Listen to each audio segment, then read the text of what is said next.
Good evening. Last week I made a video and published it regarding the possibility of a World War III and a nuclear strike. Some of my viewers said to me that although we were able to dispel the possibility of a nuclear strike, that there was still a possibility of either an EMP pulse attack, an electromagnetic pulse attack, or a cyber attack. And tonight, this will be the second of what is now going to be three. This will be what we're going to do if and when a cyber attack happens. What we will do and what would actually happen. So the best approach that I can take is to postulate what I would do in the case of a cyber attack managed by me. Vladimir Putin or one of the other enemies would be just as nasty as I am. So if I'm saying that I would do it, you could bet your bottom dollar that he would do it too. And what we have to do is assume that this is what's going to happen. So the best targets to go for would be, in the earlier stages, would be the civilian infrastructure as opposed to the military targets. Everybody automatically thinks the military targets would be what would be the point of the attack, but that's not guaranteed in any way at all. The best option is actually a civilian attack, because especially with cyber, you don't know where it's coming from. If you have a missile coming in, you can trace that missile back to wherever. With a cyber attack, it's coming from down the street. So I don't know about if they could quite easily say, yes, it's Russia, the way that they did with the recent poisoning issue. But seriously, you can't really go back to one set of individuals or one particular politician. It's a case of what's your best bet.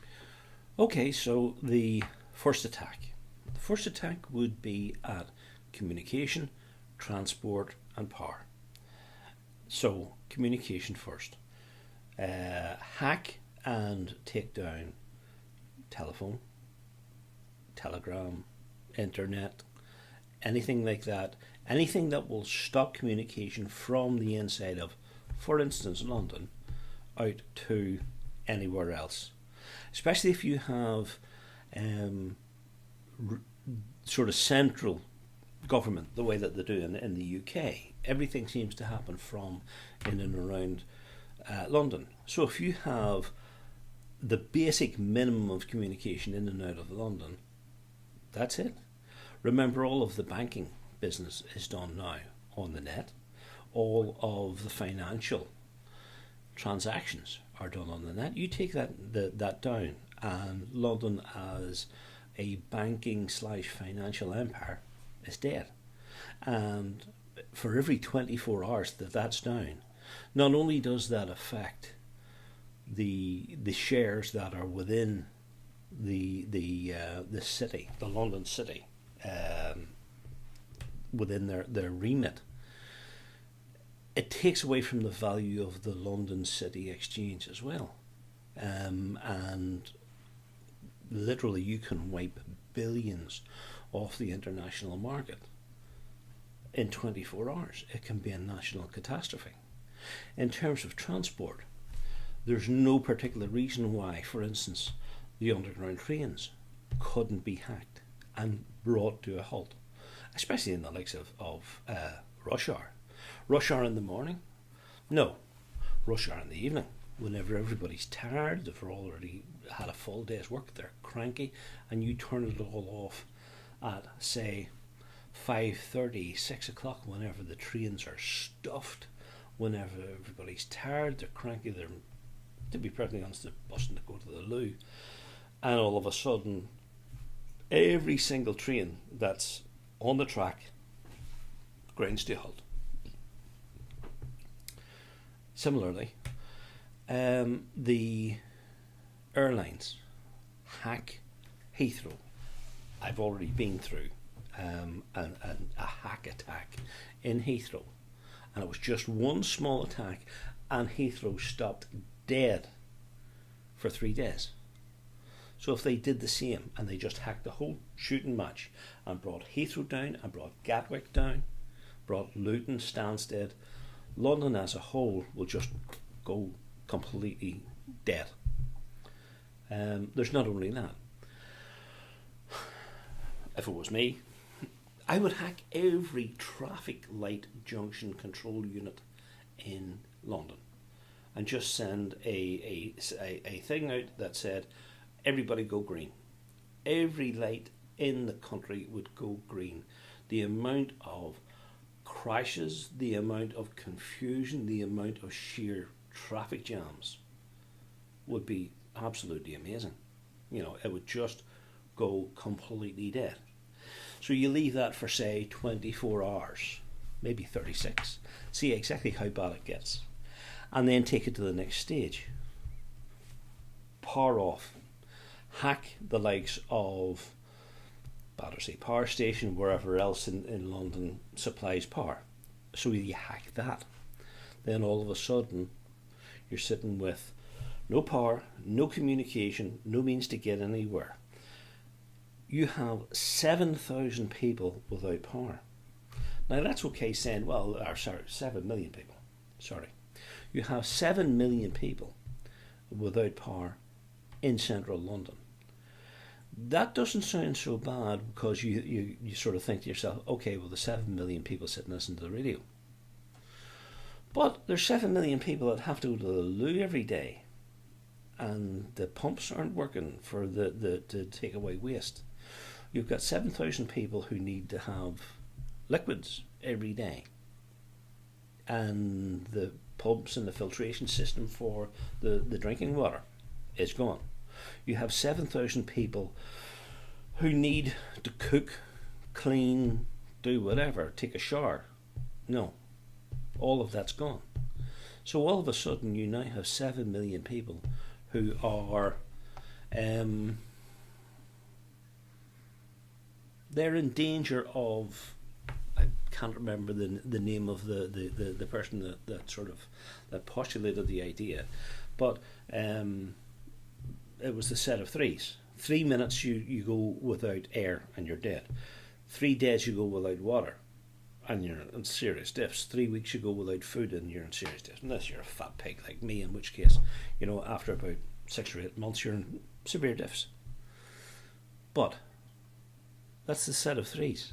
So 3 days without water. What happens on the 4th day, 5th day, 6th day? Whenever people are starting to get really cranky. There's no water in the house, there's no food in the house. You get coffee addicts like me and haven't had a cup of coffee in 3 days, and they're willing to stab a nun in the eye.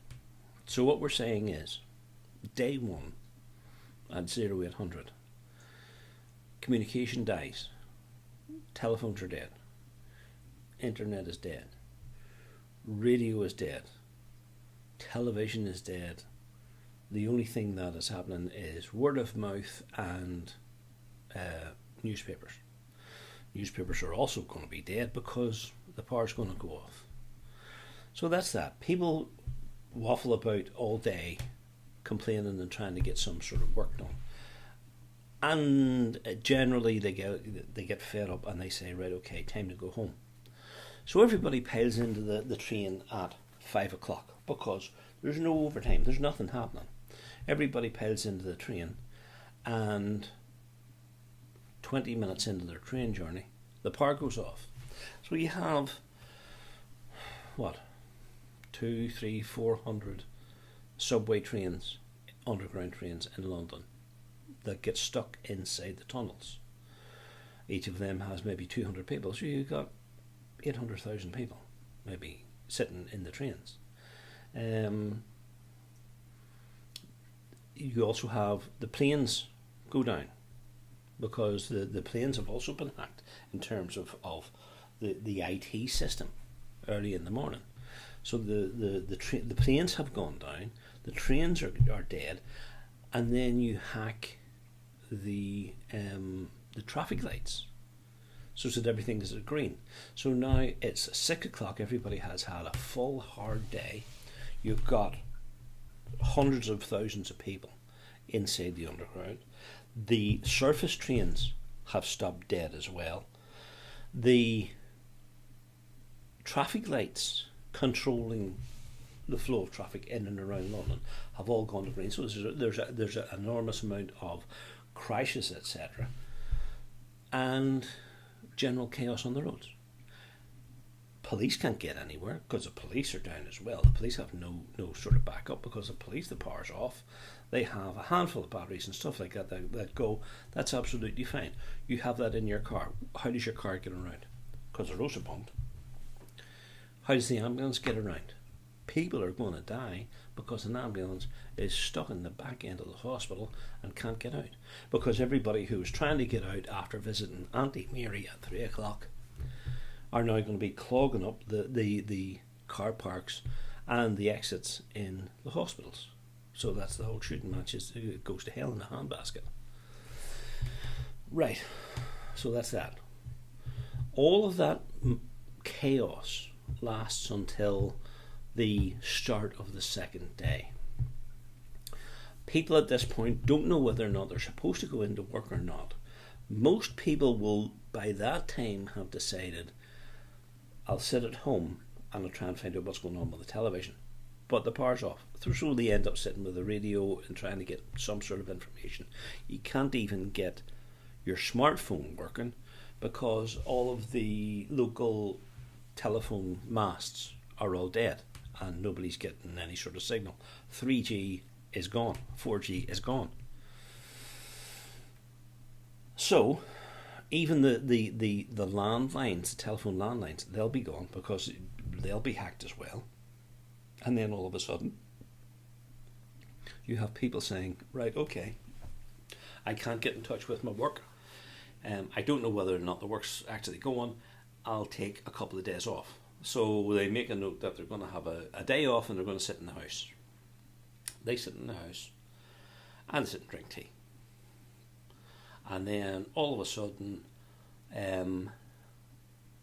about halfway through day 2, the power goes off. So you now have people sitting in the house, unless they've been particularly well organised and said, okay, there's obviously some attack going on, I'm going to nip down to Tesco's on the bike or on foot. I'm going to nip down to my local corner shop, the local small supermarket. I'm going to get about 10 or 12 bottles of water. I'm going to get a handful of bottles of fizzy lemonade for the children because you don't want them to be drinking the water that can be used for sanitation purposes. I'll fill the bath full of water that we can use to flush the lavatories. So you have all of that. You go down and you buy. I wouldn't even buy dry goods because it's not going to be a long-term chaos thing. I would buy 24 tins of soup and half a dozen tins of peas or whatever the hell else, and bring them back with whatever wheeled article you can manage. Steal the trolley out of the Tesco's and wheel it all home. So you get home with your 10 gallons of water plus 20 tins of peas and 20 tins of beans and whatever tinned food. Because remember, you're going to end up having to survive for an indefinite period. You're looking for something that will be easily opened, easily organised, easily cooked, and then sort of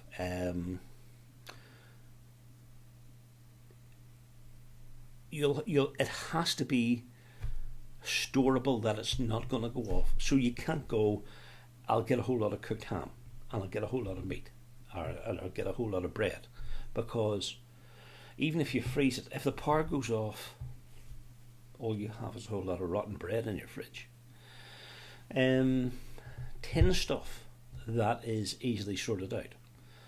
Even cooked, sliced meats, there used to be a thing, Plumrose chopped ham with pork, which was a tin concoction of like spam, and you could get it, and people made sandwiches out of it.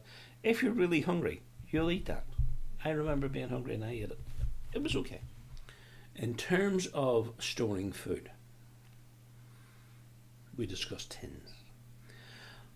Packets of the likes of cereals and stuff like that, no.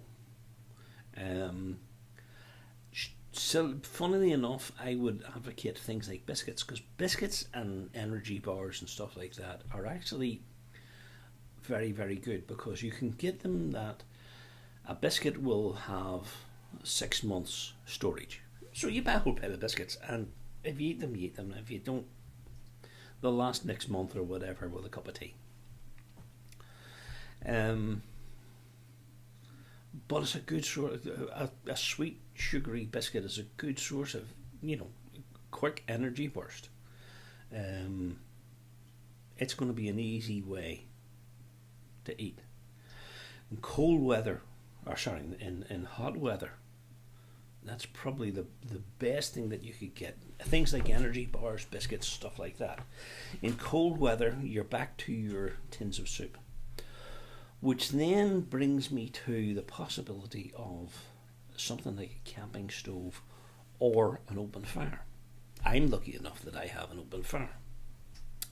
Therefore, I could take coal, wood, any sort of fuel, stick it on the fire, take a saucepan, empty a tin of soup into the saucepan, and then stick it on the fire, and it heats. It's simple, easy enough to do. I grew up like that. There was, people have fires and have cooked on the fires for years, centuries. In terms of the winter stuff, that's your best bet. Something that's simple, getting into your stomach and cooking. An awful lot of people will have gas cookers. I have an electric cooker, therefore if the power went off, that's fine. In terms of a gas cooker, I would advocate that most people, if you're on gas, contact your gas supplier. In Northern Ireland, here's Phoenix. I have absolutely no idea if Phoenix would be able to pump gas without having power. Is it one of those things that you just don't need it?